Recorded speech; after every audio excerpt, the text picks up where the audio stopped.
My name's Dante, and I went from this puny kid to a jacked aesthetic guy who attracts multiple beautiful women just by existing and having this aesthetic body. There are 3 ways to stay focused as much as possible.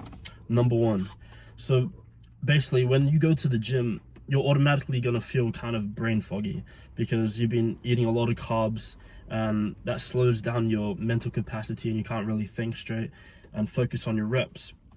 But one thing that you can do to implement into your diet to increase your focus is actually taking creatine. When you start doing your reps, creatine doesn't really help on the first amount of reps, but what it really does, it puts a lot of emphasis on the last reps. So it gives you that extra energy, that extra boost, so that when you get to those final reps, you can really squeeze and maintain control over your workout. And the other supplement to use is pre-workout. So pre-workout is basically caffeine that has other stuff into it, like beta-alanine, all this other good stuff that makes you hyper, and it increases adrenaline and it makes you stay focused even more.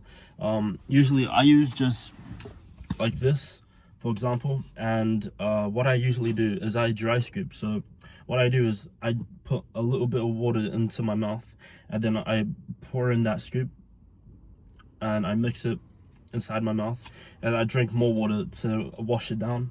I usually take around one or two scoops if I really feel like it. On some days 3 scoops.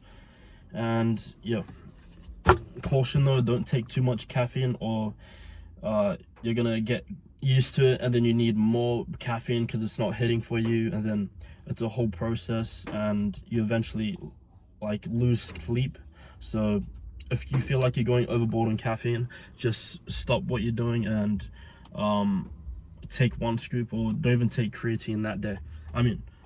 Take 1 scoop, or don't even take pre-workout that day.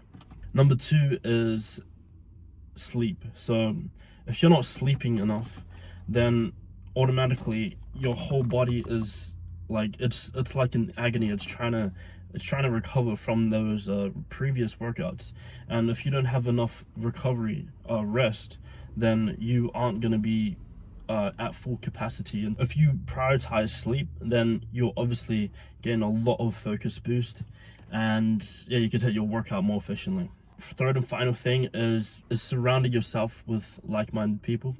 So when you are going around and you're trying to hit your goals, like you're trying to hit this weight, you're trying to gain an amount of weight, and all of a sudden there's people telling you what and what not to do, what to do, or just criticizing for the sake of it, that can mentally drain you. So a lot of the time when you go work out, it's a lot psychological than actual physical, because if you can push past that pain, that means your psyche is strong enough to withstand all that hurt and torn pain in your muscles. But if you feel like you're deluded from all these negative thoughts, or I don't know, you just mind wander somewhere else and you can't really focus, try it and changing your environment. So for me, I can't really go wherever I want to go, so I just change up my room a bit. So if my room's out of shape, it's there's clothes everywhere or something, I will clean my room. Or even best possible scenario, you could straight up move out of that place and be in your own space where you can really focus and have no negative thoughts coming in from external factors, whether it be people or just everyday part of life. So those are my 3 top ways to stay as focused as possible to get the best aesthetic gains as possible. As always, I'll see you in the next video. Peace.